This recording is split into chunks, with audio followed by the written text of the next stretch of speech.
In this week's episode, the biggest pangolin smuggling bust in decades, good news for mountain gorillas, a snake mimicking shark, and one seriously strange worm. Starting off in Indonesia, where wildlife officials confiscated a staggering 5 tons of frozen pangolin carcasses, the biggest haul of smuggled pangolin since 2008. 169 pounds of pangolin scales, 96 live pangolins, and 24 bear paws were also found. The smuggler has been arrested and faces a maximum sentence of 5 years in prison or a fine of $10,000. Poaching affects animals big and small, including Virunga National Park's critically endangered mountain gorillas. But we're happy to announce the first protected baby of 2015 has been born in the wild. With fewer than 900 left in the world, each wild birth is a big deal. The little one will be watched round the clock by rangers. Over to the States, where a necropsy will determine whether the unusually aggressive bear that chased 2 people for miles in a Connecticut nature preserve had rabies or another health problem. Bear sightings are common this time of year, but the animals are not known to charge unprovoked.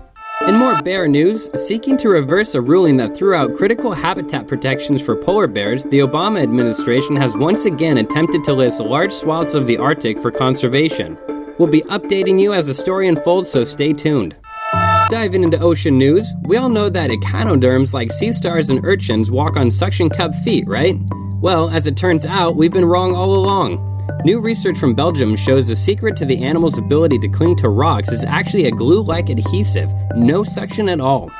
And scientists in Australia have come up with an interesting explanation for the zebra shark pup's stripes.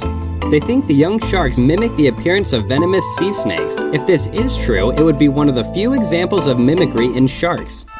When it comes to marine masters of disguise, perhaps none does it better than the cuttlefish. Scientists in the UK have found 160 million-year-old ink sacs from cuttlefish-like creatures containing the first ever seen prehistoric pigment.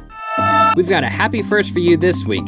Baylor University and the Houston Zoo have successfully created the first orthotic for a Komodo dragon with a familiar name. Smaug had trouble holding his foot in the natural position, and the new brace will help him walk. We're finishing up with the video that took the web by storm this week. What you're seeing is a ribbon worm spewing out its proboscis, its glove-like internal structure that it uses for feeding and movement. For more on these creepy creatures, head over to the website. That's it for this week, but stay up to date with wildlife by subscribing to our channel. Until next time, we'll see you on the social.